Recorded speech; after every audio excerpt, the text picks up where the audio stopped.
I'm Louisa from LA Training Academy, Creating Salon Success. I'm here today with Jackie Frith. So hi Jackie, thanks for joining us. And Star. And Star, yes, sorry, yes, our star guest, Star. And so for those who have been a listener of Creating Salon Success podcast, you know that I have spoken to Jackie before. We've been friends for quite some time now, and we spoke during lockdown about tips to keep your mind in a positive place, because obviously it was a very, very difficult time for everybody. So I'm just going to let Jackie tell you a little bit more about herself, because you have actually transitioned your business now, haven't you? Yeah, I have. So during lockdown for me, and I think we probably talked about this, it gave me, because I'd got a travel business, obviously that took a battering. And it's just about starting to get, much better now. So I focused a lot on my spiritual business. So teaching Reiki, I did a lot of teaching Reiki online. The angel card readings, all of that sort of stuff, and I had a Facebook group for it. And then I actually found that one of the areas that I really enjoyed doing was helping people with the business side of stuff. And a lot of the students used to come and ask me various things about, how do I do social media, how do I do this, how do I do that? And it then just gave me kind of the idea of, well, why don't I venture into that sort of thing? And that's kind of where it was born from. So obviously, I've been running my own business for a number of years, the travel business and also the spiritual business. And what I think tends to happen is a lot of spiritual people, and I'm not kind of generalizing here, but they'll go and do the Reiki Masters course, they'll go and learn how to be a massage therapist, but they're not taught how to run a business and how to maybe set it up, or sort of some of the marketing things to go with it. And that's what I was tending to find was happening. So that's sort of why I went into that direction. So I did a course last year for Crystal Clear Business Foundation. So it's about combining the spirituality with the business. So it's got a huge spirituality within it, but it's also sort of business related as well. I love that. And it's great how, I know lockdown was a horrible time and everything, but it's great how so many people have managed to actually find a positive in it. And obviously that's what we were talking to you about before. So you are practicing what you preach, and you literally turned your business around. And I know the travel business is coming back now, but you've got this now to, well, not just fall back on, but also as another business, isn't it? It's become a business in its own right, hasn't it? This feels like my baby, do you know what I mean? It really feels like it's sort of where I'm meant to be, because so with the spirituality, obviously I loved it, it's a huge part of me, but it also felt like I wasn't using my other talents and my other skills, like my leadership skills. I've been in management, I've run a £2 million shop in the travel industry and things, I've had staff. So obviously I learned a lot from that, and it's kind of transitioning those skills over and creating the business that I've now got. And I think because I'm quite down to earth, I'm not talking about doing a 6-figure business, 7-figure business. I'm not there. Do you know what I mean? So I'm not teaching that, and it's kind of attracting the people who just want to, a lot of them, it's either the beginning of the journey or they've been doing it for quite a while, but they're just a bit stuck in terms of like moving it forward or understanding really the basics and foundations of running a business. Yeah, it's nice when you find something that does align with you and your why and everything into it. And that's what I sort of like teach in my group, a lot to do with that, because so many times you find yourself just keeping on going. And I think lockdown did make everybody take a step back, didn't it, to reassess things. So it's great that you are now, well, you found something that you feel like you're aligned with as well, and you're able to teach that and help other people. You've also got a membership group as well, haven't you? I certainly have. And interesting, Louise, as you know, this came about from me coming and meeting you for a coffee. I know. Great. Oh, I got goosebumps. I remember. Yeah, it was amazing. So I'd always had this vision of having a membership club, group, whatever you want to call it.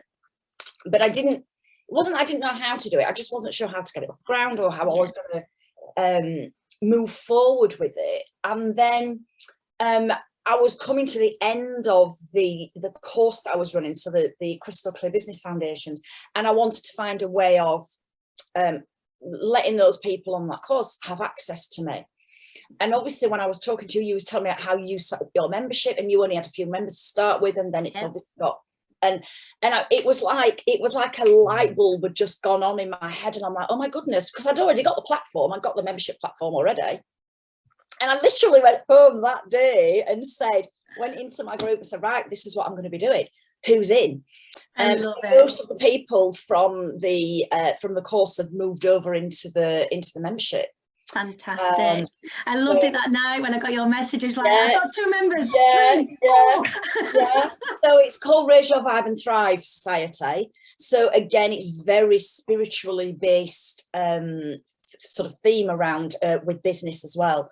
But that's going through a huge new transition as well at the moment, because I'm creating more of a step-by-step process within there. So that people, when they're coming in, they know exactly where. So it's like 3 different phases. So like this month, it's all about connecting with spirit, and grounding and protecting, and then sort of understanding who you are. You know, what is your soul purpose? What is your why? And then finding that, you know, creating the avatars for the clients and things like that. So there's a whole host of stuff that's going to be going in there as I'm feeding it through now, with meditations and all sorts of things. Fantastic. So it's going in a really an amazing way. So I'm just thrilled with it. Yeah. Sounds fantastic. And actually, just you mentioned angel cards earlier, and yeah, I pulled one just before we, because I remembered something we're going to talk about in a minute, but in one of your videos that you did, you just mentioned about when you get your angel cards out, you're instantly connecting with spirit. And I thought, oh, I'm just going on with Jackie, I'm going to pull one. It just literally came to me, and I pulled out Vanessa. And it's basically, to make your decision, ask yourself which way brings me closer to my divine purpose, which way takes me away from it. And I thought it's quite interesting, because it often does mean something to you, even though you don't know it at the time. Absolutely. And it's there. And I thought, oh, so I just left that out. I thought I must share that with you. And I actually use that quite a lot with myself and with clients. You know, if somebody's saying that I want to do this, but I don't know whether I should do it or not. And it's like, just sit in your own power, in your own presence, and ask yourself, is this taking me nearer to my goal? Or is this taking me further away from my goal? And you will usually get an intuitive answer. And this is not necessarily tuning into spirit and asking spirit. This is tuning into your own spirit. Because I think people, when we're talking about spirit, they're automatically thinking of the spirits above. And, oh, you know, with aunties, uncles, granddads, all that are in there. This is anything they've got to believe in something, don't they, when it's actually just about you. Yeah, this is tapping into our own spirit, our own energy, our higher self, our intuition. You know, don't get me wrong, I'm a massive fan of connecting with them upstairs. Yeah, of course. But what we all really fundamentally need to start with is tuning into our own spirit. Just because obviously I've brought that into it now, you did a workshop a couple of weeks ago. Well, it was back in January, wasn't it? You did it all about journaling. And I often talk about journaling and brain dumping, and I'm often trying to get my members and listeners to, you know, download at night and using journaling just to kind of, I'll just call it a brain dump, just to get rid of whatever's in their head. So I found your videos really interesting. Would you just tell us a little bit about, I love the way you put across about journaling and what it's for. So would you just share a little bit about what you were doing, the workshop, and what journaling is all about to you? Okay, so this was, it was like a three-day free challenge that was in my group. And it was about journaling for success. Because what you tend to find is a lot of people, they don't journal because they don't necessarily know what to do. So they'll get a book, and then they'll be like, right, I'm going to journal. And then they think, well, I don't know what to do. I don't know what to put it. So they shut the book. And then, do you know what? And a week later, they'll pick it back up. Right, I'm going to do it today. I'm going to do it today. Yeah. And then they look at it and think, I don't know what to talk about. So, and I think people confuse a journal with a diary. Yeah. So like, if you're, you know, Today I got up and I went downstairs and I had some breakfast, and then I went into the garden, and then I sat and meditated, and I did this. That's a diary. Now, there's nothing wrong with doing that. If that's what you want to do, absolutely 100%. But that's different to a journal. So what we're looking at with journaling is to use it for a purpose.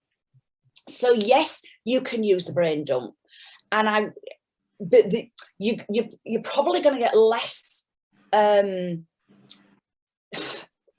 You're not necessarily going to get something from doing that brain dump. All that's going to do is free up the space from your head, which in itself is good, but you're not necessarily going to have a purpose with it.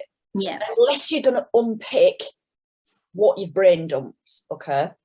So there are different types of journaling. So you can have like question-led journaling. And this is where you have specific questions that you use. And I shared them in the group with various different questions that you can do. And actually, one of the things that I have with my members, the Raise Your Vibe, every day I send a WhatsApp broadcast. So it's not a group, it's a broadcast. And I either send an affirmation and a message, or a journal prompt and a message, and they get that every day. So I mix it up. Okay. But it's just finding, and sometimes people will look at a question and they'll think, oh God, I don't want to answer that. That is the one that you want to, that's the one that will be really good for you to focus on, because where there's resistance, it shows that there's some work that probably needs to be done to help you to overcome that resistance. Why are you resisting it? Okay. And some people had some real kind of, oh my goodness, like aha moments, sort of deep moments of, this is why I'm feeling like this kind of thing with it as well. And there's other types of, you can do like your dream visioning, you can do your perfect day, your perfect life, your dream business, automatic writing. And automatic writing is more of the kind of spiritual working with spirit. Some people say to do it with your non-dominant hand, which I know somebody on the live said that is really powerful. Okay. But for me, I've still probably got a little bit of the left logic brain coming in saying, you can't do that.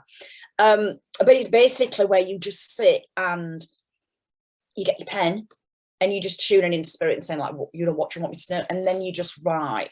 Or it could be that you write a question. Okay, spirit, what do you want to tell me today? And then and what I tend to find is when I do that my writing gets a bit all over the place, because I'm kind of writing and scribbling. It's not necessarily spirit that's doing the writing, but it's the information that I'm getting that I'm then sort of translating onto paper. And then you write affirmations. So you could do a page full of affirmations, or a few affirmations, however you want to do it, and then gratitude as well. And again, the important thing with the gratitude is to express why you're grateful, because I could say to you, Louise, write me a list of 10 things you're grateful for, and you might go, yeah, and just write it. There's no feeling or emotion to it.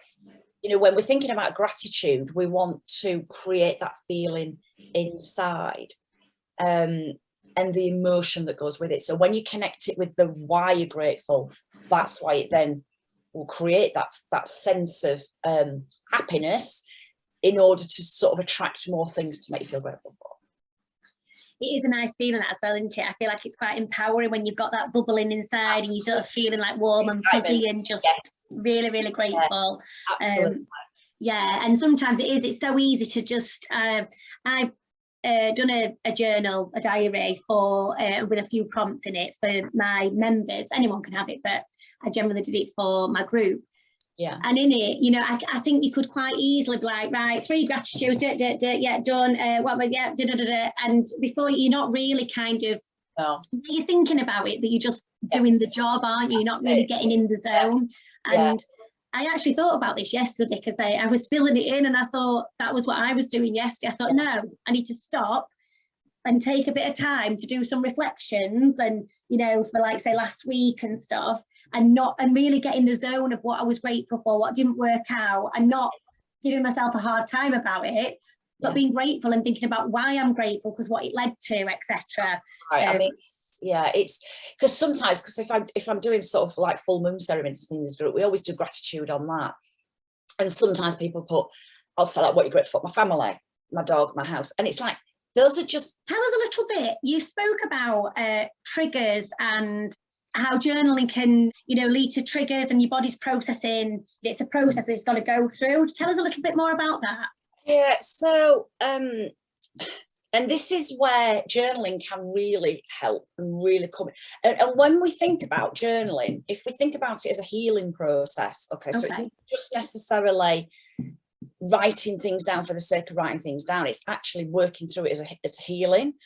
And, you know, a lot of us get triggered by things. You know, I've been doing a lot of spiritual work for many, many years. I still get triggered. I still get, you know, when you're on like social media and things, and somebody says something or somebody comments or something, and I think, oh, and then, yeah, and then, so then what I started to do was, why am I being triggered by that? What is it causing? What is it making me feel about myself? And you know what, 99% of the time when we are triggered, it comes back to ourselves. It comes back to self-love. It comes back to how we perceive ourselves not being good enough. That's what a lot of the time it comes through as. And it's interesting because I've done the exercise so many times, and every time, so I'll start asking myself questions. What was it about that triggered me? Well, it was this, you know, they said this. Okay, so then saying that, how did that then make you feel? Well, it made me feel that I was stupid. Okay, so what does it mean when somebody thinks you're stupid? Well, I'm not stupid, you know. Okay, so and it all comes down to, if somebody thinks you're stupid, then you feel like you're not good enough. And that's usually, as I said, how it tends to go. It's not always, but often it tends to be that. But if we don't process our emotions, they will often come out as a physical illness or disease. And this has started to be scientifically proved now as well. It's not just woo-woo nonsense. You know, because when you think growing up, we weren't really told how to process emotions. You know, you cried and then you were told not to be a crybaby. Big girls don't cry, that kind of thing, you know, especially if you're a man, goodness me, you know. And it's more of, don't show signs of weakness. Don't be that. And I know what I was like when I've been independent my whole life. So I didn't like to show signs of weakness. And that does have an impact on you as well. Because what it means is that you're internalizing it. So rather than showing your emotion and working with your emotion, you stuff it down. And then that causes a whole host of different things going on, because it's all energy. It's energy within the body, and then it becomes stuck. And when you've got stuck energy, that's when you tend to get a lot of the physical things, you know, coming out. And I think for a lot of people, like when we think about things like anger, people associate anger as a negative emotion. Well, actually, it's a human emotion. There's nothing wrong with being angry. It's how you deal with that anger. When it turns into aggression, and when you're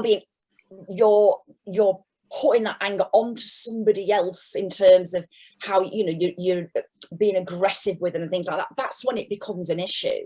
But if you're angry about something, that shows you that you've got huge emotion around it. And if you're suppressing that anger, that will have impacts on things like your liver, which then has an impact on everything in terms of how you are digesting your food. You really could pass it back to so many different things as to how it can be affected and things with emotions. You know, I'll say to clients, go on to the top of a hill and go and shout and scream and jump up and down, you know, go into a boxing ring and not with somebody, but, you know, with a one of those bag things that you can get, or just get a pillow and you know, get your anger out. You need to express it in some way in order for it to come out of your body. And if it means that you've got to scream at somebody for 5 minutes, then do it. But then obviously work through that. You know, you don't want to be, I mean, I'm not telling you to go and scream at your kids for 5 minutes, goodness me, do you know what I mean? But just suppressing it is just not.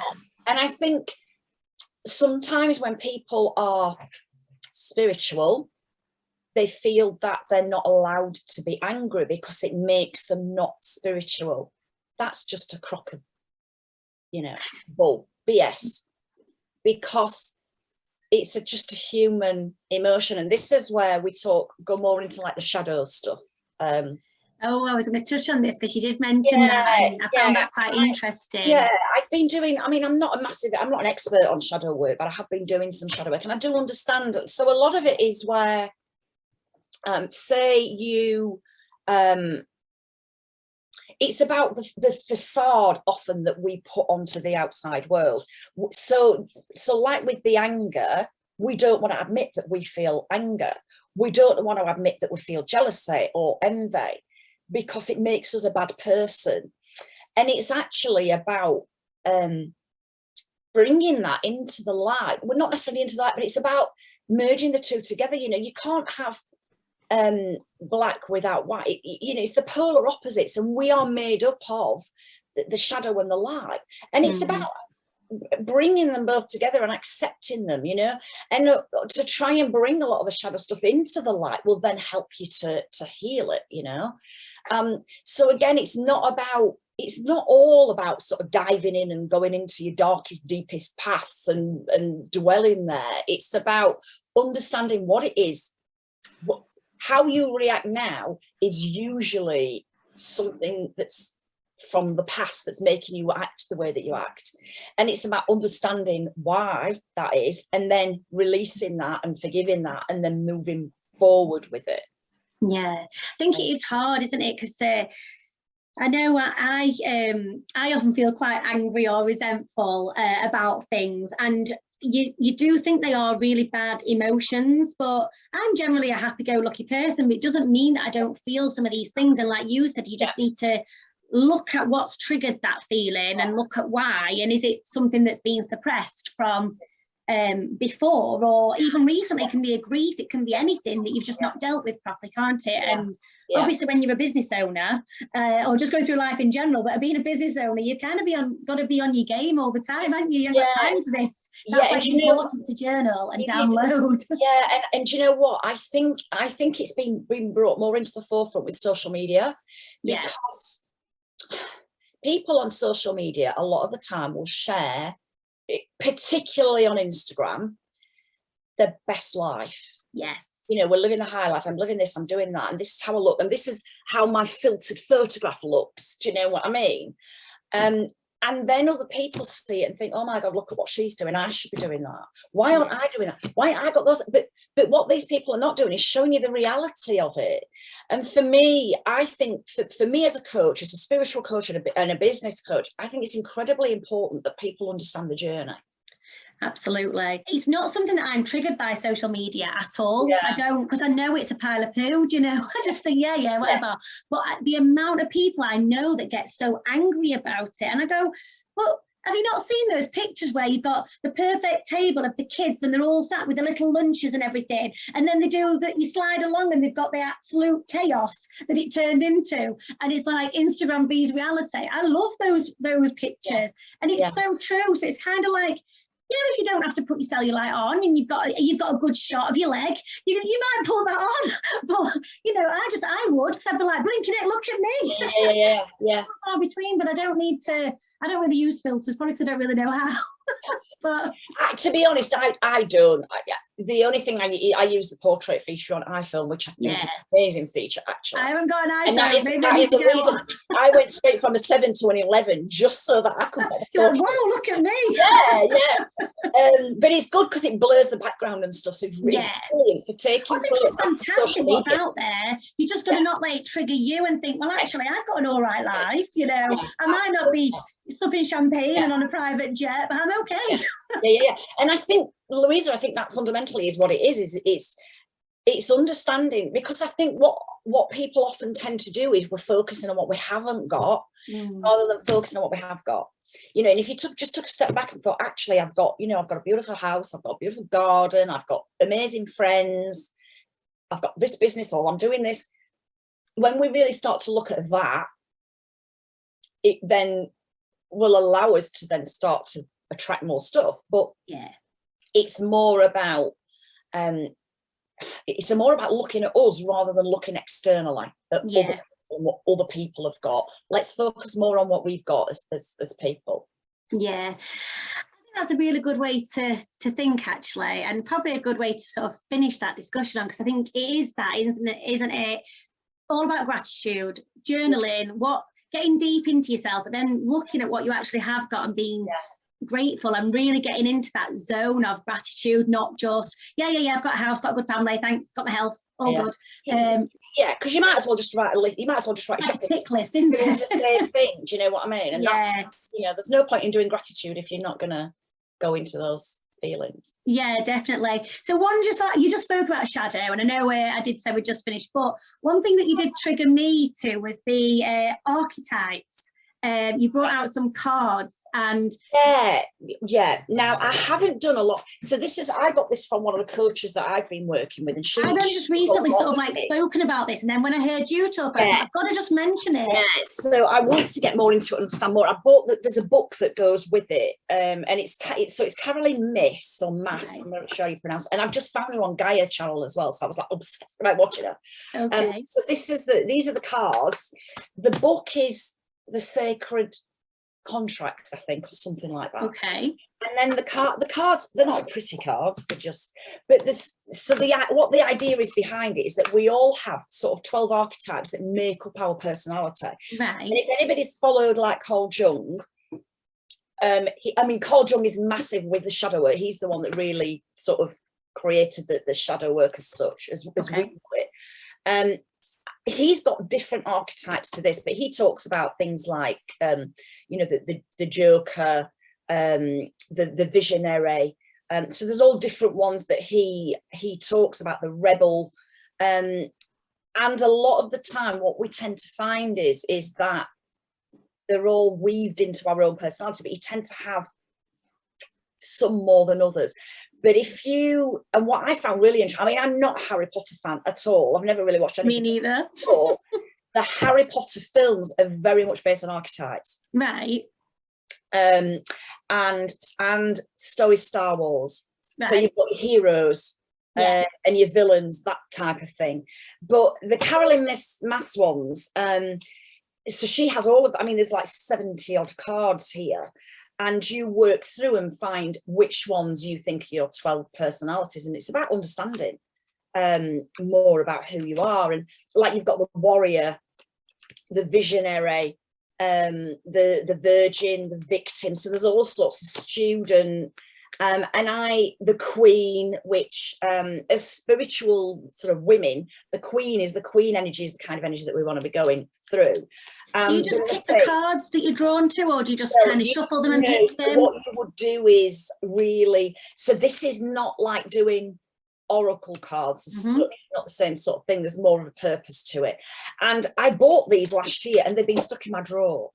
And it was only when I started doing the journal, I really need to, and you've just triggered me again. So I'm going to leave them on my desk. There was a reason I brought that up then. Yeah, I think there's a message for me to go and start to have a look at these in more detail. Yes. As I say, I bought the book, Sacred Contracts, and I've heard it's quite a deep read, but you kind of read the book, and that's all about archetypes, and then the cards then go with the book, but it says, the back of it says archetypes are ancient universal patterns of behavior that are embedded in what Carl Jung called the collective unconscious. So it's the stuff that's deep within us. Okay. She's created a set of 74 archetype cards, so each individually designed to provide the basic light and shadow attributes of different archetypes. So it's like the hero has got the light side, but the hero will also have the shadow side as well.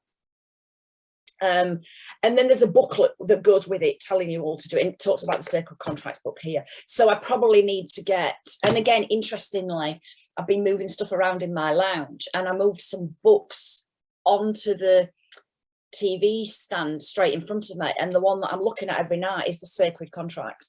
So I think I'm quite being drawn to delve more deeply into it, I think. So for me to get a better understanding, because I have to understand something before I can really teach it. So I really need to understand more on that. But I found it, when the coach that I was working with was using these, I found it really fascinating, because I was studying shadow work. And obviously Carl Jung had talked about the archetypes with that, even though these are slightly different archetypes. Well, it's funny because I was going to ask you what book you're currently reading, and I know you said to me that you're not much of a reader, so maybe that's the reason I'm asking this question, because maybe you're going to be reading that. I know, and possibly. I mean, the other book that I am reading at the moment is called Awakening to the Fifth Dimension, which is quite a fascinating book, talking about between the 3D and the 5D dimensions of the universe. And how you go from 3D to 5D and all that. So that's quite interesting and quite fascinating, and it's a huge topic.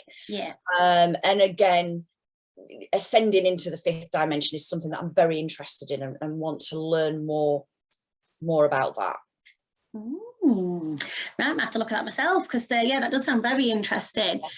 So Jackie, we could chat all day, couldn't we? Because I love this topic. I've been bringing a bit more spiritualism into my group as well, and people have kind of responded to it, and it's surprising how many people have got their own angel cards and bring them out. So it's really nice when people are sharing. So so we'll leave it there, because otherwise we will just keep going on and on, I know. But thank you so much for coming on. It's been brilliant. No problem. Thank you very much for having me. Oh, no problem. And I will share some links to your, well, send me any links, like to your workshops, groups and stuff, because then people can get in touch with you and we can go from there. All right, lovely. Thank you.